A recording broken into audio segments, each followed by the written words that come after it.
माँ, हम इतने दुखी रहते हैं। माँ, हमारे कौन से ऐसे बुरे कर्म थे जिसकी सजा हमें अब भोगनी पड़ रही है। माँ, मेरे साथी कह रहे थे कि आप इतने दुखी रहते हो और हमारे गुरुजी से नाम दीक्षा ले लो, शायद तुम्हारे दिन सुधर जाएं, शायद परमात्मा दया कर दे। तो माँ, एक बार उनके साथ चल के देख लेते हैं वो कौन सा सत्संग सुनते हैं और कौन से उनके गुरुजी हैं। हम कितनी जगह सत्संगों में जा लिए और सभी धर्म गुरुओं के पास होके आ लिए, लेकिन अपने दिन कभी नहीं सुधरे।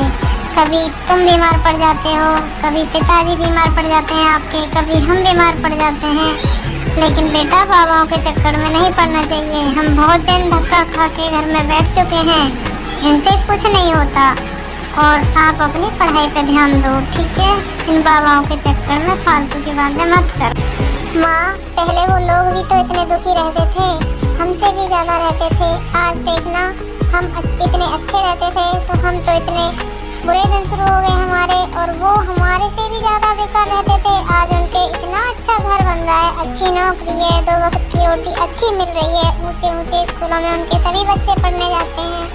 और जब हम उनसे पूछते हैं, कहते हैं कि हमारे गुरुजी की दया है, संत रामपाल जी महाराज जी की दया है, कबीर परमात्मा की दया है। तो क्यों ना माँ, हम एक बार उनके साथ चल के देख आते हैं। वहाँ कोई पैसे थोड़ी ना लगते हैं।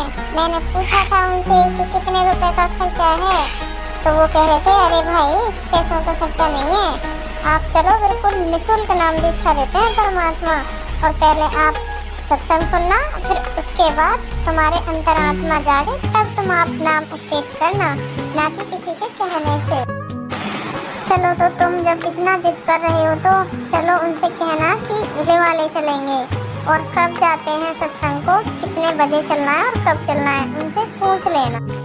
अरे मोहित भैया, चलो ना, सत्संग चल रहे हैं, आज संडे है और हमारे गुरुजी संडे में ही सत्संग करते हैं, क्योंकि हम बच्चों लोगों की भी छुट्टी रहती है और हमारे पापा लोगों की भी छुट्टी रहती है। चलो फटाफट आंटी जी को लेकर के और फटाफट चलते हैं, सत्संग का समय निकला जा रहा है भैया, चलिए। चलो मोहित, जल्दी से तैयार हो जाइए और फिर चलिए। चलो ठीक है, मैं मम्मी को लेकर बाहर आता हूँ, आप बाहर हमारा इंतजार कीजिए।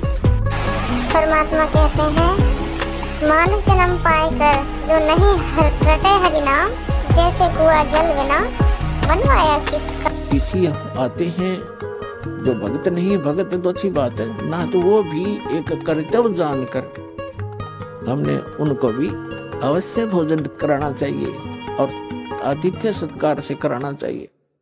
लेकिन साधु संतों का भोजन कराया हुआ अत्यधिक लाभ देता है। अब साधु संत भक्त भले ही वो शास्त्र विरुद्ध साधना कर रहे हैं, लेकिन पूर्व जन्म के वो पुण्यकर्मी प्राणी हैं, वही भटक रहे होते हैं। कोई लाल पीले कपड़े पहनता है, कोई दाढ़ी बढ़ा लेता है, कोई मूंड मुंडा लेता है, कोई तिलक लगाता है, जैसा भी उसको मार्गदर्शक मिल गया, क्योंकि उसको परमात्मा चाहिए, चाहे किसी भी भेख बनाने से मिल जाए, वो परमात्मा की तरफ तड़फ रहा है। ऐसे व्यक्ति को भोजन कराने से विशेष लाभ होता है, क्योंकि अब तो साधना अर्थ उसके लिए भगवान बताते हैं कि जिस तालाब या सरोवर या दरिया में आप स्नान करने जाते हो, कोई पर निर्धारित करके, आपसे पहले वहां उस तालाब में, सरोवर में, उस दरिया में मेंढक, मछली और बहुत से कीड़े मकोड़े पहले से विद्यमान होते हैं, जीव जंतु, और वो तो सदा ही उसके अंदर नहाते हैं। क्या उनका कल्याण हो जाएगा? जिस प्रकार उन मेंढक और मछलियों का कोई कल्याण नहीं हो सकता, इसी प्रकार आपका भी उस पर भी में नहाने से आत्म कल्याण नहीं हो सकता। आत्म कल्याण होगा अपनी सदग्रंथों श्रीमद् भगवद गीता में वर्णित विधि और उसके अनुसार की गई साधना से। सत्संग सुनाते हैं और ये सारा जमाना कैसा मूर्ख बताता है हमें। इन्हें ये नहीं पता कि मनुष्य जन्म कितना अनमोल है और इसे व्यर्थ गंवाना नहीं चाहिए। जैसे कि संत रामपाल जी महाराज अपने सत्संगों में बताते हैं और कहते हैं कि आप सभी का मूल उद्देश्य मोक्ष पाना है, इसीलिए तो ये इंसान का जन्म मिला है। और बेटा परमात्मा ने हमें सभी तो सुख दे दिए, अब किसी बात की कोई कमी ही नहीं छोड़ी उस मेरे मालिक ने। और चलो अब पुस्तक सेवा करने चलते हैं। सत है।